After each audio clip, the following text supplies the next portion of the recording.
So welcome everybody to the second hour of Mindshifters Radio. Today is Wednesday, June the 23rd, 2021. And our call-in number is 563-999-3581. And press 1, and that puts you in the queue to talk to us. We'd love to hear your comments and questions because that makes this your show. Welcome, Michael. Thank you, dear heart, and welcome, everybody. Honored and delighted that you're here with us once again as we step into the next level of understanding this awesome first century Aramaic process and honoring the wisdom that was delivered 2,000 years ago by a very unique man, and the understanding that he had and the tools that he brought are just beyond comprehension until you really build the brain cells and start to see the power of it.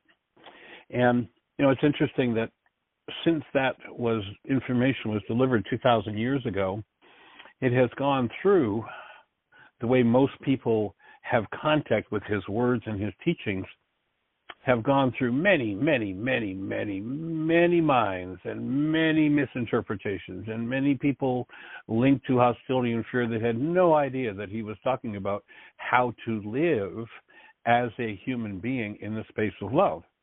So just because somebody, 2,000 years ago said, oh, this is what this means, or 200 years ago, or 2 years ago, we need to really honor the wisdom.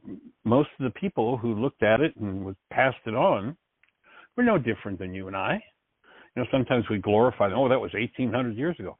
What's the glory in it? The person just like you and I, no different. And your wisdom and your intelligence and your connection to Source is just as powerful and just as valid and just as valuable as that which came before it. Mind is a wisdom beyond comprehension to the average mind. And so, the average mind waters it down to what they understand.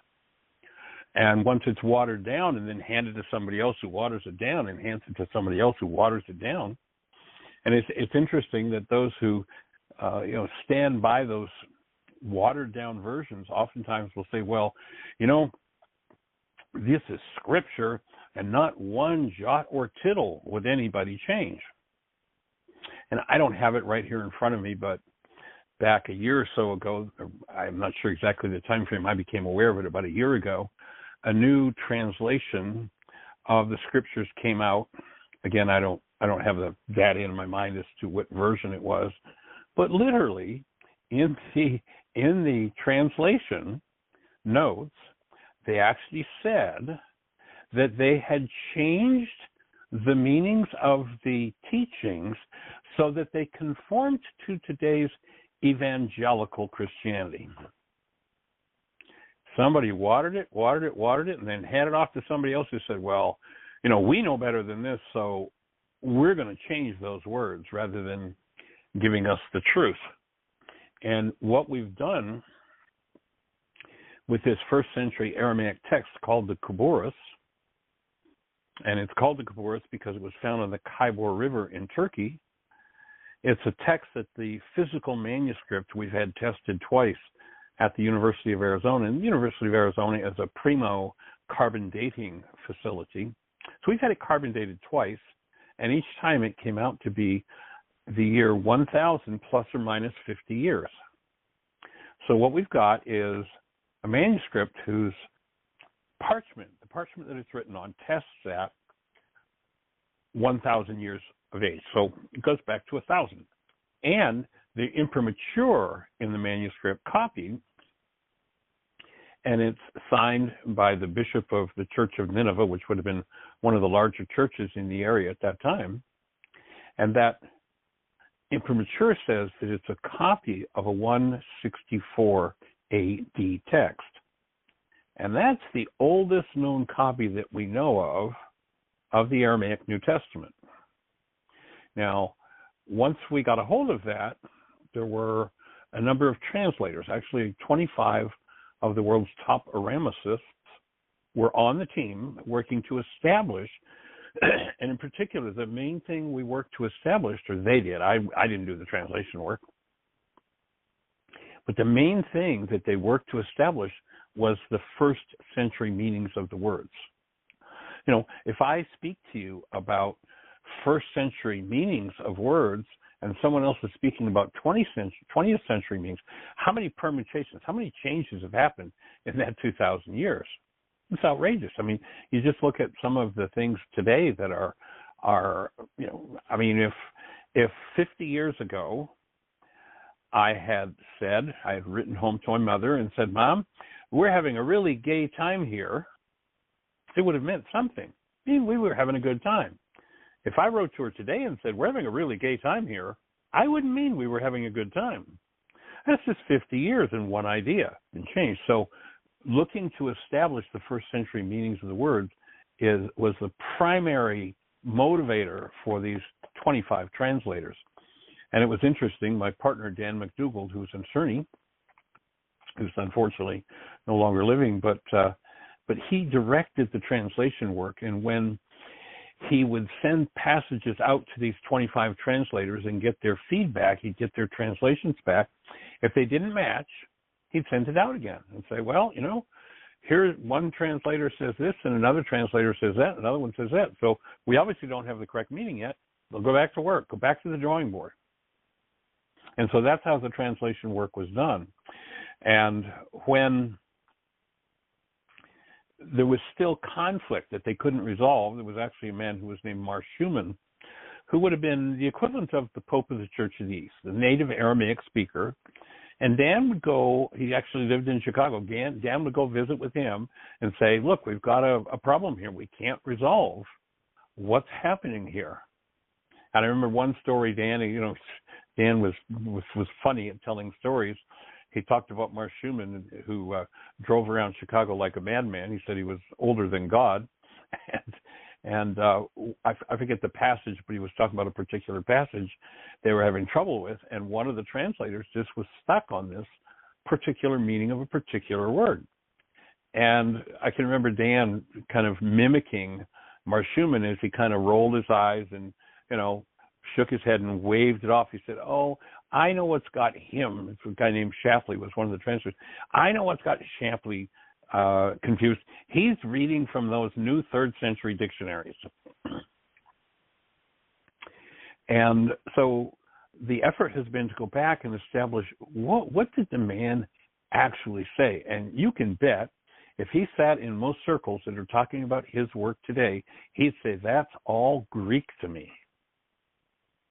Because these meanings based in pain and trauma and hellfire and brimstone are Greek. Look at what the Greek gods did to people, and you see where that comes from. It isn't in this man's words. So what we're looking to do is to establish those first century meanings. And what happens with the first century meanings is that people are liberated from their pain. If you go with the Greek meanings, usually more sin is inflicted and people are driven deeper into their pain, but they give money to the person who does that to them. And they're promoted into, pay. If the teachings you're engaging in are not freeing you from your generational and your cultural hostility and fear, you don't have the teachings of Yeshua in front of you, period. We go back and we hear him saying his purpose, I come to bring you life. He didn't come to bring dogma and doctrine and pain and trauma and condemnation and shoving sin down people's throat. It's just not what was there. It's just a fraud. But when you have people who haven't resolved their pain and their trauma and their quote-unquote sin, what do? They pass it on. Yeah, well, if I haven't resolved mine, then certainly you haven't resolved yours, so let's suffer in this together. But if you're actually using the teachings of the man, what will happen is death, which is based in hostility or fear. The energetic patterns that destroy human tissue are hostility and fear. If you're carrying that around in your tissue structure, you're dying. The man Yeshua said, I come to bring you life. Not dogma, not doctrine, not condemnation, not guilt, not fear. I come to bring you life. If the teachings as you engage in them on a daily basis are not leading you to a more direct experience of life. And what is life? I'd offer that life is love flowing through a cell. That is the best definition of life I've been able to come up with yet. Hostility and fear restrict the flow of love in the cell. That's when people are in pain and trauma and disease. If you're applying the tools that he taught, and the Greeks took the main tool that he taught, forgiveness, and turned it exactly backward. So now, flow of life through your cellular structure, then there's somebody out there you should forgive. You should go let them off the hook. Excuse me. Is there any sanity whatsoever in that? And yet, the whole Western world is caught up and stuck in this. You made me mad. You made me sad. You hurt me. The fact that my life flow is not what it should be is your fault, but it's okay. I'll let you off the hook. Which does what? It leaves that which is restricting your life flow fully intact in your cellular structure. And guess what happens if you do that? You end up dead. Remember the definition of the word sin in Aramaic. It's an archery term. If you're on the archery field and you take a fire or you fire an arrow at the bullseye and you miss the bullseye, the scorekeeper yells sin. He informs you that you're off the mark. Nothing to do with this big guilt trip of the Greeks, imposed upon them by their gods, by the gods they made up that were projections from their own minds. When we go to the Aramaic, we find that the definition of our Father, not his Father, but our Father, the Creator who created us, is love, and we were made in the image and likeness of love, and when love is flowing through our cellular structure, we have life. And in essence, Yeshua said, if life is not flowing through your cells and you're blaming somebody else, there's something in your heart, and in Aramaic that word heart means unconscious, there's something in your unconscious you haven't dealt with yet. Forget about letting of course this wasn't his idea because this wasn't what was taught back then, but forget about letting anybody else off the hook because love isn't flowing in you. Get into yourself. You must remove from your heart, which would be our modern updated word would be the unconscious, that which you have put into your brain's image of your brother. When you remove that, you will remove the limiter on the flow of life, of love, through your cellular structure, and you get to heal. Those who've distorted the teachings basically have a really neat trick set up. They've got a way to collect money from other people and keep them in pain and trauma and fear and loathing. Or if they step out of line by 1 degree, they'll dump their guilt trip on them. Guilt is a killer. Guilt is a sin. Guilt is an energy that will destroy the flow of love through you. If you have a problem where guilt comes up, then your solution lies in forgiving your guilt, not forgiving the person who resonated your guilt in you. So we're looking to go back and establish, how do you tell where you have a true teaching and a true teacher, or a false teaching and a false teacher? And that's what our chapter is from the book, Why Is This Happening to Me Again? Chapter 14. We're on page 82 for anybody who wants to read along with us. So we're right in the middle of the page and talking about spiritual teachers and describing the fact that there are 2 types of spiritual teachers. 1, true spiritual teachers, the priesthood. They use spiritual teachings to liberate people from their pain and the habits which produce pain and suffering. This style of teaching comes from those who inspire and motivate others by example. They have a spiritual experience and are accomplished in that realm. The fruit or result of these teachers' work is a shift from the insanity, hatred, and what I like to call the little violences of the world to peace and abundance. These teachers, while not perfect, focus on their own work. Their hand is always out, compassionately extended for the purpose of supporting anyone who is in healing and accepting support for their work in the world. So there's your true teacher. And then the second is the false teacher, the priest's craft. They use spiritual teachings deviously. Under the guise of a promise to save or liberate people from present or future pain and suffering, they use threat and fear tactics to drive people deeper into their trauma.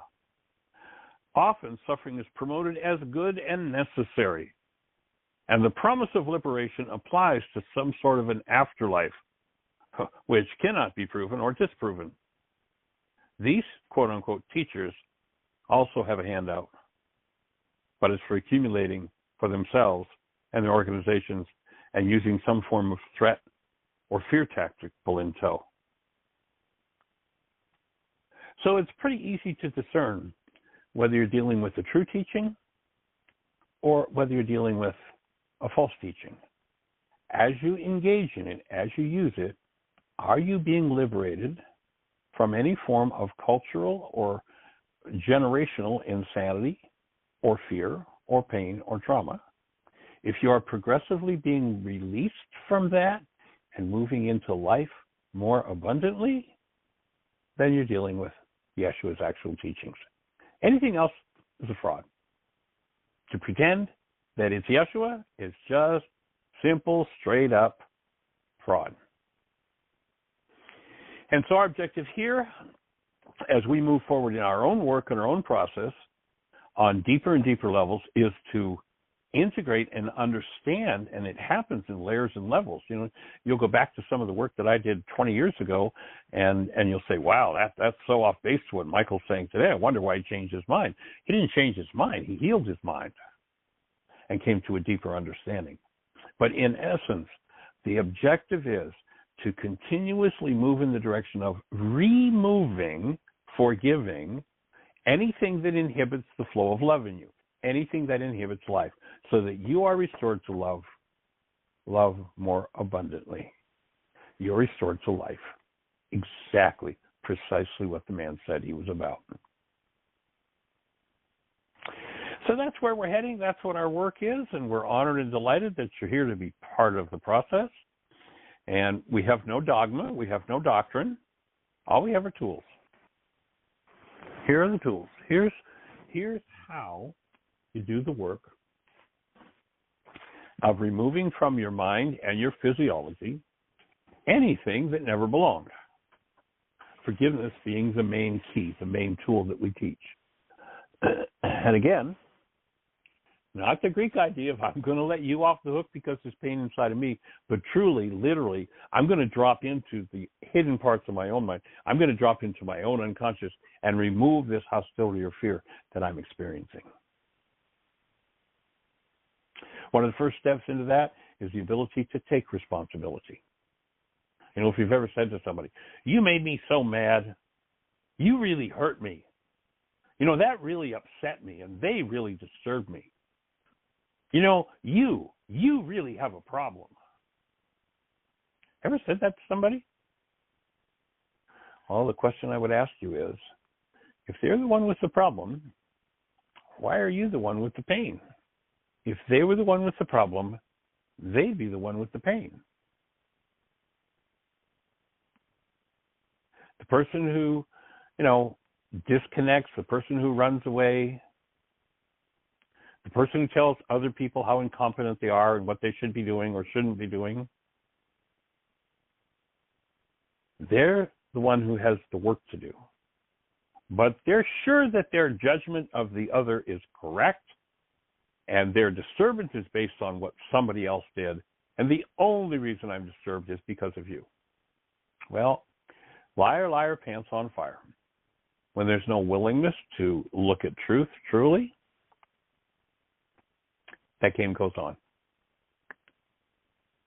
And so we're delighted and honored that you're here to be part of this process, to lend an ear, to support and assist in bringing the teachings forward. We're doing this, looking to move this on a global scale so that it's available quite literally to every mind, heart, and being on the planet. So we're honored and delighted that you're here with us. And Miss Jeannie, do we have anybody in the phone queue with a hand up or anybody in the chat room with a thought for us? No, it's quiet on both fronts. Oh, well, let's open the gate. There's got to be somebody out there. I mean, if I'd just done that presentation in your hometown, wherever you are, and walked down off the platform after having said what I just said, what would you be coming over and saying to me? What would your question be? What was your thought? What would your statement be to me as I walked off the platform?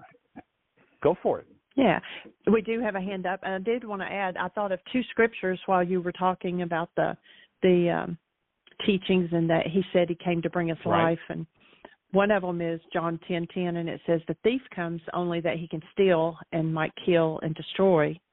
I came that you may have life and have it more abundantly.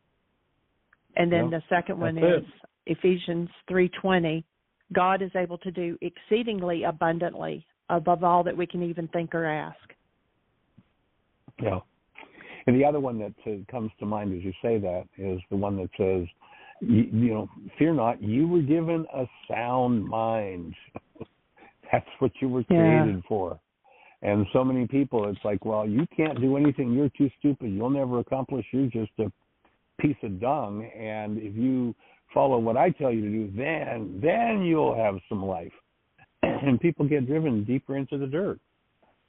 And so we were given a faculty called the mind that if it's founded in the principles that Yeshua taught, is going to be really functional for moving into higher and higher levels of truly living as a human being. Yeah.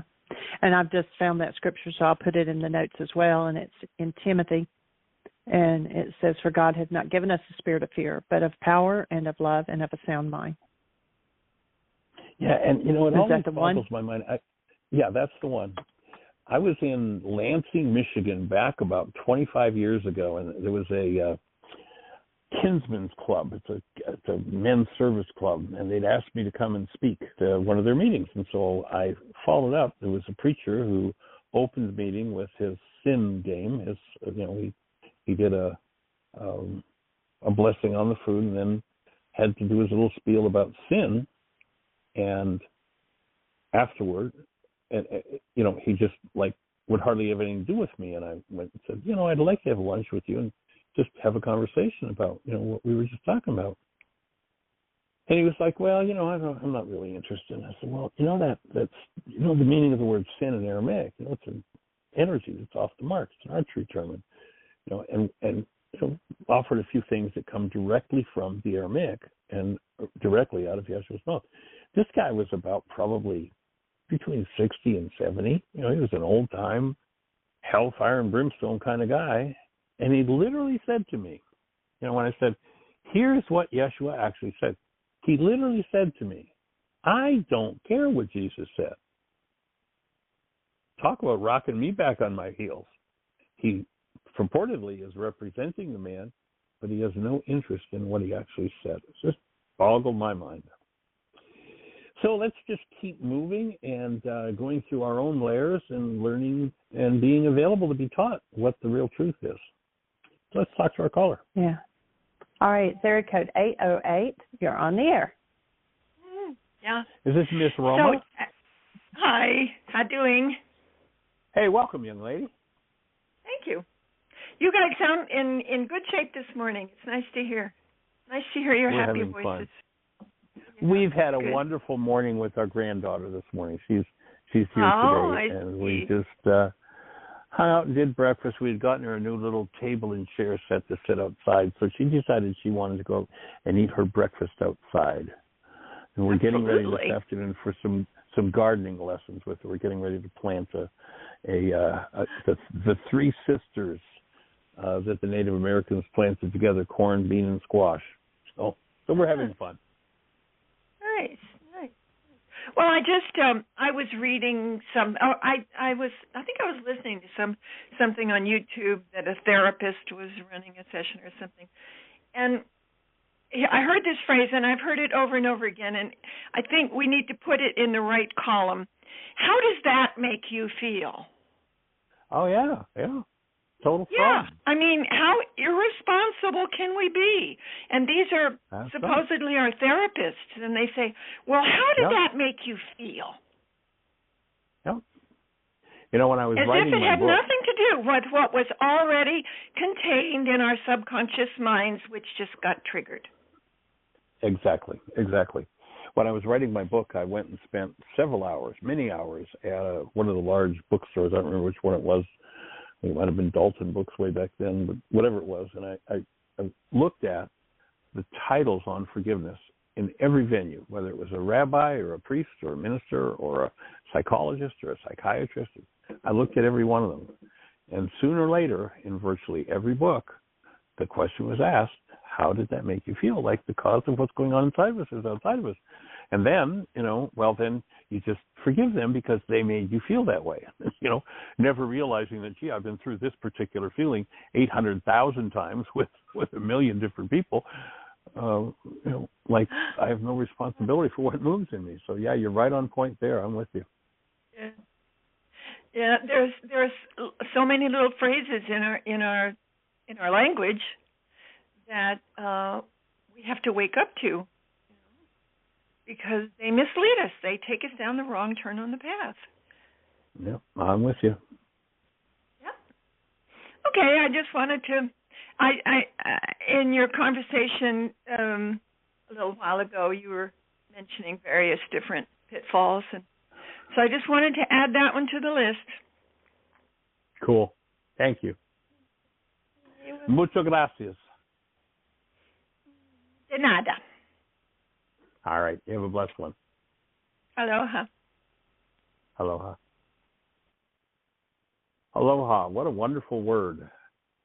And interesting that the word aloha, I suspect that the Hawaiians were one of the lost tribes of Israel, because aloha is exactly the word that Yeshua used that he said was what makes human life functional.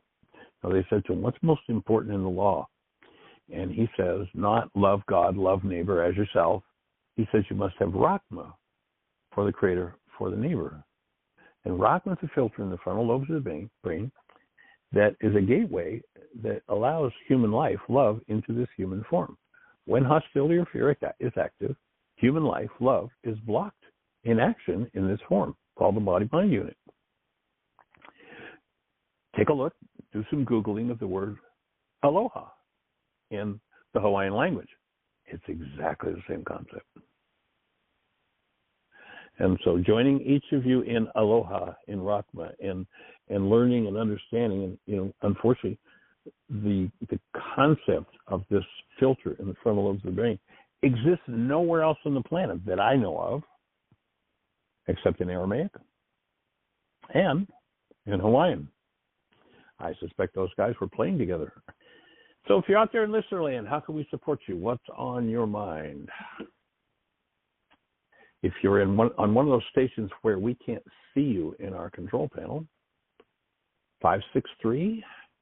563-999-3581 is our calling number.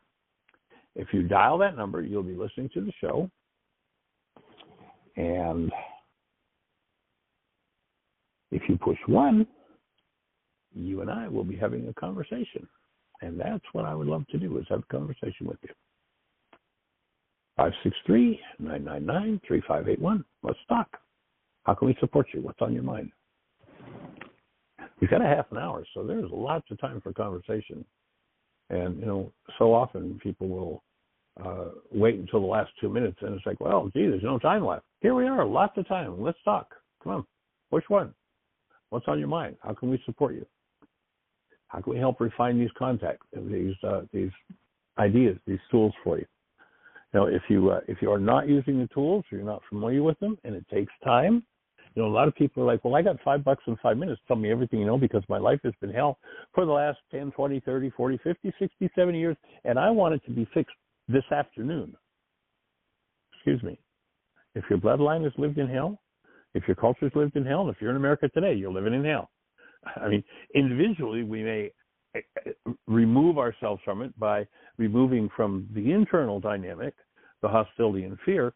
But if you look at what's going on in general in the culture, I mean, there's so many people. How bizarre is this? We're actually talking in this day and age about civil war. There are people suggesting, inviting, telling people we need to have a civil war. I mean, talk about how to live in hell. And so if you're doing that, discover Rahma, put it to work in your life. It'll change everything. Discover forgiveness. Put it to work in your life. It will change everything. And the change is not always easy, but it's simple. The biggest challenge is to make the determination that when hostility or fear come up in you, you're actually going to use the tools rather than pretend that somebody else is the problem in your life. Because, of course, you'll notice if you've been through a particular painful reality 87 different times with 42 different people, you're the only one that was there every time. Those things are about you. And so we would love to hear your voice. What's on your mind? Again, you can go to our website, whyagain.org. And in the upper left-hand corner, there's a link that says Start Here. That link will put you right into the middle of here's how actual forgiveness works. And don't expect it to be anything like you've been taught about forgiveness, because it's not. But what it will do is it will support you in going into your own internal dynamics and removing the things that create and cause disturbance. Things in the outside do not disturb us. It is only when something happens on the outside and that something resonates something inside of us that there is disturbance. And the disturbance, whatever it is, whenever it is, however it is forgivable. That means removable. Not letting somebody else off the hook, but it's how you remove those things from your internal structure. And so if you're out there in listener land, give us a call, 563-999-3581. We'd love to hear your voice. Also, Jeannie has done an immense amount of work once again to update and put greater flexibility and functionality into the Forgiveness app. If you go to your app store and just type in the words Heartland Aramaic Forgiveness, you will be looking at the world's only forgiveness app, and it's just been updated. The update finally came through for the Android. Jeez, I don't know. How many hours did you spend on that, Jeannie? I don't know, 50 hours? Anyway, it is up, and the iPhone, the new version, is up there. You should be able to just go and do an update, either phone. There may be some phones where you'll have to uninstall it and reinstall the new one, but there's new functionality in it. The commitments are available now through it, and some little bugs that have been in it that have been discovered. And if you run into any problems or bugs in it, we would love to hear from you so we can keep it optimized and updated and on track. There is one piece of functionality in the Android version. If you've got one of the newest phones, I have a phone that's a generation old, so my phone doesn't use Android 11, the latest one. It uses 10, and the function works fine on mine, but Jeannie has a newer phone with an Android 11 system on it, and there's a place in there that in order for a small piece of functionality, there's a game called the Drag-On-Kling-On game in the app for kids. And at the end, you total the score up, and it saves it. Well, Android 11's got this crazy thing where in order for us to have that little piece of functionality, they want this whole raft of permissions. And if you look at our app, we realize that the information people put into their forgiveness work is sensitive, delicate. It could be, things that could get people in trouble with families and spouses and government and, all kinds of things. So we purposely made the app as private as possible. There's only one permission needed to use the app, and that is it will ask if it can use the internet. And that's it. We don't want you to be able to text on your phone or take pictures on your phone or change your internal data. You look at the permissions that people ask for, and it's crazy. So if you've got an Android 11 and you download it, when you get to the end of the Drag-On-Kling-On game, you're not going to be able to save the score, but you can take a picture of your screen and save it that way. So we just disabled that particular feature. That's just the only little glitch in it at this point, and apparently it's something that Android is working on, and hopefully they'll get that fixed so we'll be able to get that full functionality. But otherwise, it's just awesome. And Jeannie, the work you've done on it, again, this round of work has been just monumental, and much appreciation for your technical understanding, for your ability to direct these technicians to put together and do what you want it to do, and it's awesome. We're so blessed that you're on our team. Thank you. Thank you. And we're really blessed with the gentleman in India that I'm working with right now. I think that he's getting the work just by building and recreating the app. Work. Yeah. Right. Yeah. Yep. And doing the commitments and things like that. So he's definitely moving in the right direction, and he's got a good handle on English, which is good since I know no Hindi, and so it's really great that I'm working with him. I'm pleased. So, and something happened, and Michael just got disconnected. So we'll give him a minute to dial back in. Not sure what happened there. And so, yeah, definitely go to your app store, do an update, and get the new features. And if you see anything, what I do is I make a list as people are using the app, and then the next time that I do an update, I include those features that were mentioned. That's how the commitments came to be put on there. So, drop me a line at jeannie@whyagain.org, and I'll add any suggestions to a list. And I think I might need to walk in and let Michael know he got disconnected. He may be in there just talking away. So let me see.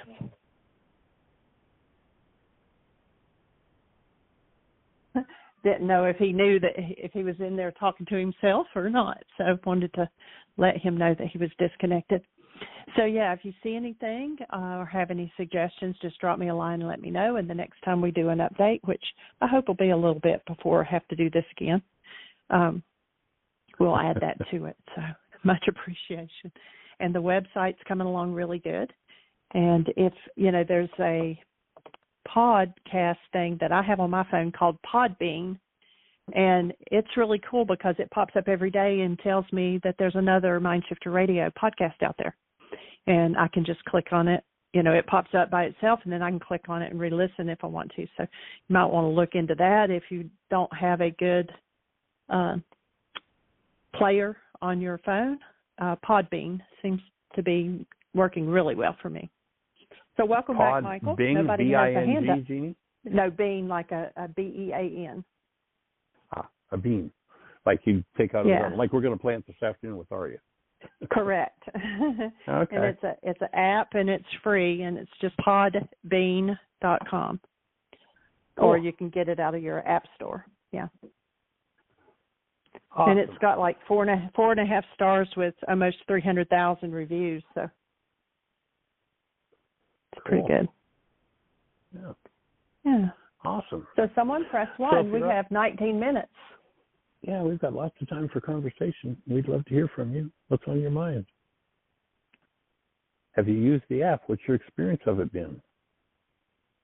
I think it's just so awesome that, we have this little device that we can open and have a space to work through. It's like, here's a 2,000-year-old piece of technology with 20th century technology in it. It's in the 20th century technology, just bringing the two together. One being a technology of the mind that was discovered 2,000 years ago and is beyond comprehensible in the way it transforms the mind, the bodies, relationships, financing, everything. I mean, it's beyond such even concept in the English language for it. You know how a filter works. You live in a house where there are windows on the south side and the sun comes in and, just burns, just turns up the heat in that room. What do? You put a filter on the window. to filter out the infrared rays. Now the heat rays from the sun don't come into the room. They've been filtered out. There's a filter in the frontal lobes of your brain that, if you understand it and learn to keep it active, will keep out the thought patterns and emotional patterns based in hostility and fear. And now you've got a mind that's fueled by, powered by, and on track with love. Like, where have you heard such a thing in this modern, wonderful, all-enlightened culture that we've got? Where has such a concept ever been taught? It doesn't exist. But if you go back 2,000 years ago, that's the core of the teachings of a man named Yeshua. Rahman, summed up in one word, and there's no word for it even in this language yet. 2,000 years later, and we have, like, there are 32,000 sects of Christianity. In order to come up with 32,000 sects of Christianity, how many minds have talked about this man Yeshua's teachings? Yet they don't even know this simple little concept. I mean, not even to the point where we have language that approaches a thing called Rahma in your mind. Whew, how far off base can we be? Well, a long way off base. And so much of so-called Christianity has miserably failed. You know, if you look at divorce statistics, if you look at prison population, you look at criminality. You know, if you go back to Judaism, I mean, I've worked in a lot of prison systems. You don't meet many Jewish people in prisons, but you sure do meet a lot of hellfire and brimstone, guilty, fearful, so-called Christians. But there's nothing in that teaching that is the actual work of the man. It's a bunch of beliefs. And the beliefs, based in language through any form of hostility or fear, will cause anything you engage in to fail, because the mind gets stupid. I mean, think about it. Somebody goes around trying to get their life on track and get what they want out of anger when they know they can go look at the medical statistics, and they can look at their cortisol level, they can look at their blood pressure, they can look at their blood sugar, and it's all destructive. Got to be pretty stupid to use something that is that physiologically destructive to say, and this is how I get what I want in my life. But take a look around. I mean, go to the highest echelons of our culture, our businesses, our government, and look at the rage and the hostility and the degradation, the vile, the vicious language that's being used. How crazy is this? Would be really interesting, wouldn't it, that if for somebody to run for a government position, and I don't care if it's your local town council or the president, that the first thing they had to do was prove that they were human. Well, what do you mean, Michael? I mean, everybody's got a body, so they must be. No, excuse me. Human life is not a body. It's just a body. That's just a form to express through. Human life is the active, conscious presence of love. That's human life. If you don't have one of those, you're not human. At any moment in your life where you're not living out of that, there is no human life there. That human life is dead. That was called in the ancient scriptures the first death. And you remember they talked about, to he that overcomes, and I'd offer that overcomes the hostility and fear-based mind, they will not taste of the second death. The second death is the death of the body. But if hostility or fear is what runs a person's life, there's no human life. There's human life there. It's just not active. It's not alive. And that's why it was called the first death. So we're looking to change that whole game and see if we can get a critical mass of people to engage. And once a critical mass is reached, then this whole game of life is going to change.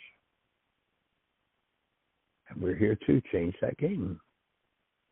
And we're glad that you're here to be part of it. So how can we support you? If you're listening through one of those stations we can't see on our control panel, the call-in number to be directly connected with the show is 999-3581. If you dial that number, you'll be listening to the show.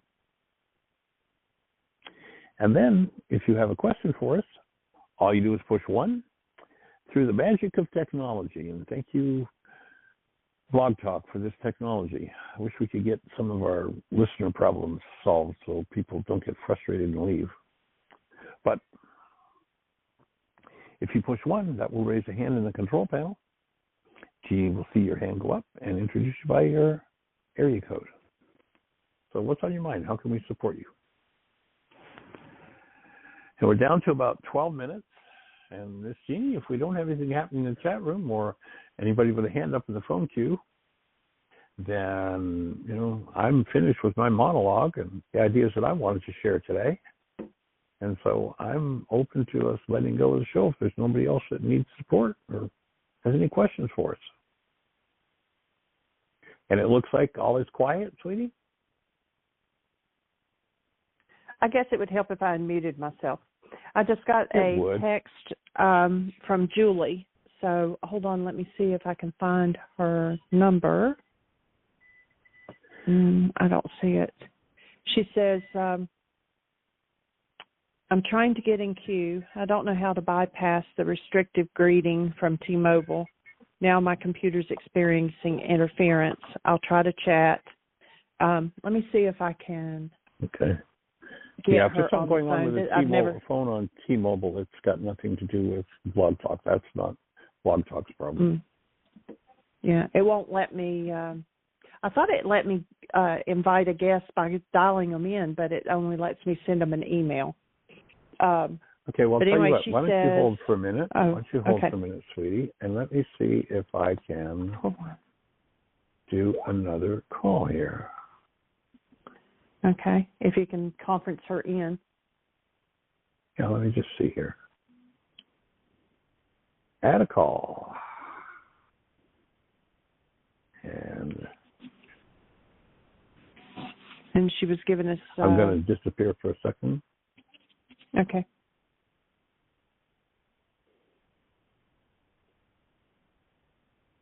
Okay, I'm going to disappear, and I should be right back with her on the line. Okay. And Michael?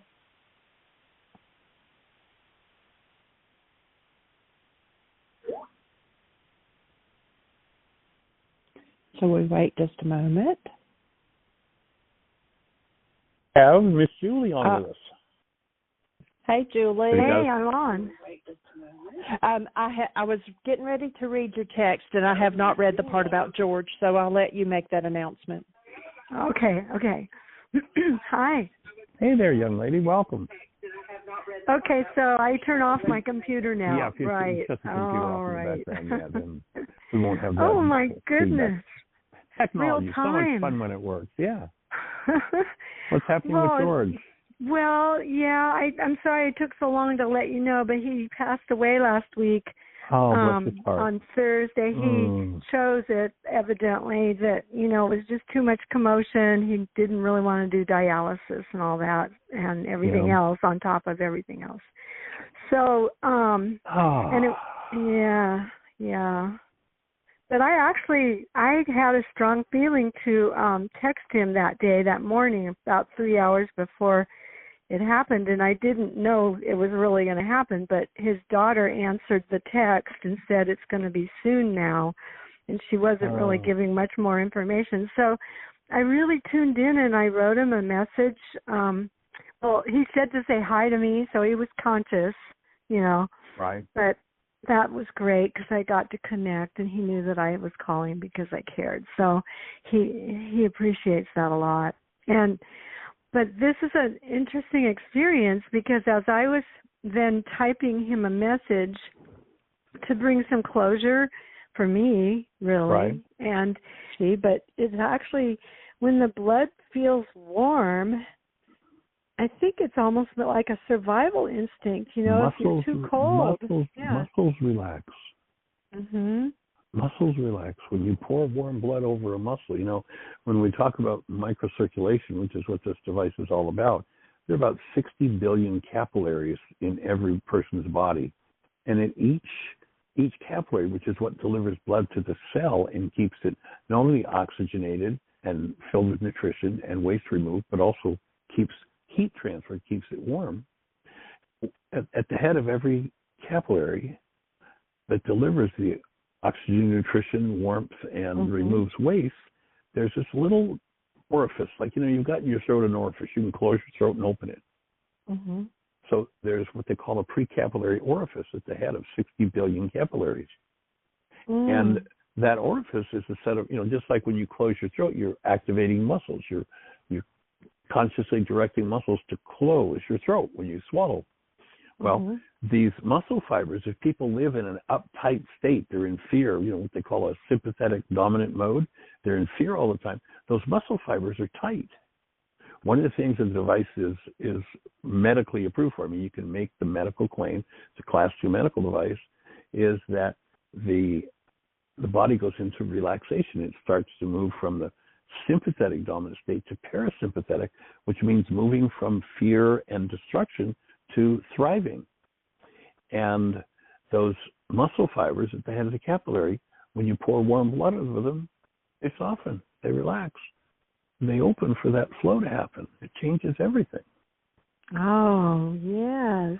And that's love. That's when we open to love, too. The flow of active, present love. Exactly. It's life. Yeah. Wow. Michael, there's so many revelations and actual manifestations going on. It's amazing. In spite of the world, or in the world but not of it. Well, when you take on to do your work, things change. So. Thank you.